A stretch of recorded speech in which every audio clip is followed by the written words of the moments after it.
Your next car, Wasim here, bringing you a quick walk around video to help you make an informed buying decision. This one is a 420D F32 Coupe presented in Melbourne Red Metallic.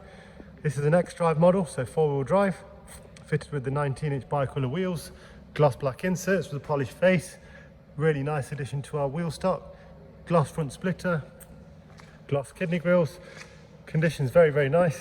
It's a one-owner vehicle, full BMW service history, covered just over 45,000 miles, full gloss pack, gloss rear diffuser as well, and spoiler.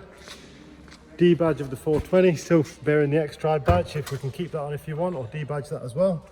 Privacy glass, M Sport Plus pack with the sport brakes and Harman Kardon sound system. This one also benefits from having the electric folding mirrors, as you see here.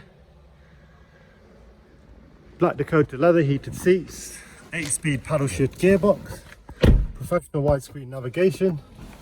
Exact mileage is 46,250. Let's take a look at the service history for you. Sorry if I'm going a little fast. It's quite late in the day and it's very warm. 9,000 miles to the next service. Here we have 3 services listed at BMW main dealer. Dark ash wood trim interior, which doesn't look like wood at all. Very nice finish, nice and glossy. Media playback, we've got the auxiliary and the USB and Bluetooth phone and audio, automatic lights and rain sensors. This one also has the reversing camera, which is a lovely option. Finance on this vehicle, PCP and HP, all available through our website, or please give one of us a call. My name is Wasim, thank you for watching. Please subscribe to our channel and on Instagram at YourNextCarUK. Any problems, any queries rather, please give us a call. Thanks.